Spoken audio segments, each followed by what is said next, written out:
గట్టిగా ఇప్పుడు మనము గట్టిగా దెయ్యాలు ఉన్నాయి అంటాడు. దెయ్యాలు లేకుండా ఆడకపోలే ఉన్నాయి అంటాడు నువ్వు. మనం ఉన్నప్పుడు దెయ్యాలు ఉండవా? దేవుడు ఉండే మా మనుషులు ఉండే దెయ్యాలు కూడా ఉన్నాయి. అయ్యే వాటికి కామ కోరికలు ఎక్కువ ఉంటాయా? మనకంటే ఎక్కువ ఉంటాయండి. ఎందుకంటే ఏమి వాడికి రూపం గీపం ఏమీ లేదు కదా. రూపం లేకపోయినా శరీరం లేకపోయినా కానీ కోరికలు అనేది ఖచ్చితంగా ఉంటాయి. మన భౌతికంగా ఏ అయితే లక్షణాలు ఉంటాయో ఆ లక్షణాలన్నీ హాస్టల్ బాడీస్లో కూడా ఉంటాయి. హాస్టల్ బాడీ అంటే? హాస్టల్ బాడీ అంటే సూక్ష్మ శరీరం. సూక్ష్మం అంటే దానికి అంటే ఆ సూక్ష్మ శరీరం అనేది ప్రాణ కణికలతో నిర్మితం అయి ఉంటుంది. అది మన ఎవరి రూపం? ఇప్పుడు నా ఆత్మ నా రూపాన్ని పోలి ఉంటుంది. నీ ఆత్మ నీ రూపాన్ని పోలి ఉంటుంది. కానీ కనపడాలి కదా. కనపడదు. ఎందుకని? కనపడని దాన్నే కదా సూక్ష్మం అనేది. అట్లా అంట. దానికే ఒళ్ళు నొప్పులు ఏమో మంచి యాక్టివ్గా ఉంటుంది. బ్రహ్మాండమైనటువంటి ఇప్పుడు వయసులో ఉండేవాళ్ళ అమ్మాయి కానీ అబ్బాయి కానీ చనిపోయిన తర్వాత వాళ్ళ కోరికలు ఉంటాయి. ఆ కోరికల కోసం ఖచ్చితంగా ఈ భూలోకంలో భౌతిక ప్రపంచాన్ని పట్టుకొని ప్రాకులాడుతూ ఉంటారు.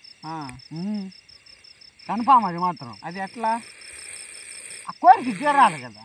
కోరిక ఎట్లా తీరాలి? ఇప్పుడు పెళ్లి కాని అమ్మాయి చచ్చిపోయింది, కోరికలు అనేది ఉంటుంది కదా. ఎన్నో ఆశలు ఉంటాయి జీవితం మీద. కానీ మధ్యలో ఒక ప్రమాదం శాతం ఒకలాంటి కొంతమంది గ్యాంగ్ రేప్ చేసి చంపేసి అమ్మాయిలు అలాంటి వాళ్ళు కోరికలతో విపరీతమైన కోరికలు ఎట్లా తీరాలి? తీరాలంటే ఒక మనిషిని ఆస్పరించి ఆ యొక్క హాస్టల్ బాడీతో సెక్స్ చేస్తాయి. హాస్టల్ బాడీ అంటే ఇప్పుడు నీ సూక్ష్మ శరీరం నీలో ఉంది. నువ్వు నిద్రపోయినప్పుడు నీ సూక్ష్మ శరీరంతో ఈ సెక్స్ చేస్తాయి. మన్ను కూడా అట్లా నిన్నేమైనా చేసినాయా? నన్ను ఒకటి చేసింది సార్. మేము ఒకటి ఎప్పుడా మా మధ్య చేసింది ఒకటి. బ్యాగ్ మళ్ళీంది. మరి చెప్పి ఇదే అట్లా ఉండాలి ఏదైనా.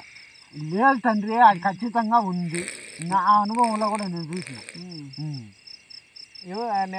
అసలు మాకు ఎప్పుడు ఇలాంటిది కనిపించింది. కానీ ఆ తొక్కడాలు ఇక్కడ చేస్తాయి అంతే. కానీ తొక్కడం అంటే నిన్న ఆ తొక్కడం కాదు. అది మామూలుగా వేరే దెయ్యం అయితే తొక్కుతుంది.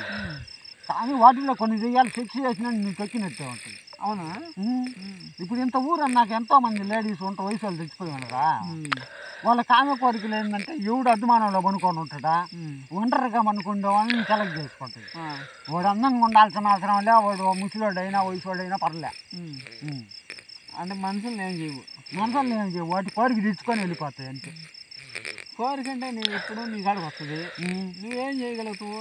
నువ్వు నిద్రపోతావు అబ్బా. నీకు తెలియకుండా నీ హాస్టల్ బాడీతో సెక్స్ చేసుకుంటాయి. నువ్వేంటంటే అబ్బా రాత్రి ఏందో తొక్కినది, గుండెల మీద బరువుగా ఉన్నది, బాడీ అంతా ఏం కదలని లేదు. అట్లా మాకు చాలాసార్లు జరిగినాయి. అవన్నీ కూడా కొన్ని చాలా మటుకు సెక్స్ పరంగానే ఉంటాయి. ఇప్పుడు వాటికి నీ మీద ఏం కలిసి ఉంటుంది? మనకేం తెలుసు? నీ మీద నీకు పర్సన్ తెలీదు, నువ్వు వాళ్ళకేం ద్రోహం చేయదా. నీ మీద మాత్రం కనిపించాయి కదా, ఏం ద్రోహం చేసింది తెలియంది. నీకు కనిపించవు. అవి కనిపించకుండా అది హాస్టల్ సెక్స్ అంటారు దాన్ని. కనిపించేది భౌతిక సెక్స్. హాస్టల్ సెక్స్ అనేది నీకు తెలియకుండా జరిగిపోయింది.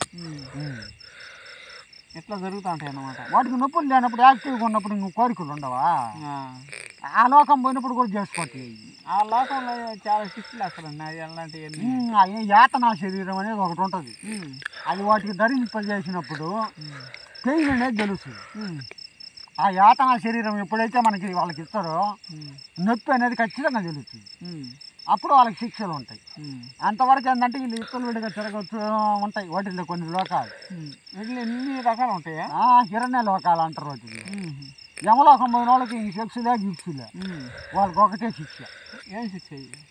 అయ్యా నూనెలే అంటడము, ఆ శిక్షలు కొరడ దెబ్బలు కొట్టడం, యాతనా శరీరం ఇచ్చినప్పుడు ఇంకా అయిపోయి వాటి కథకి క్లోజ్. నిజంగా 100% కరెక్ట్. అంటే యమలోకానికి ఎట్ట పోతారో మామూలుగా పాపం చేసినట్టు యమ్మ బట్టలు దింకోపోతారు. చచ్చిపోయే ముందు పోలీసు వాళ్ళు కనపడినారు, గుత్తలు కనిపడినారు అంటారు చూడు, వాళ్ళందరూ ఆలోకం పోయినట్టే. కన్ఫామ్.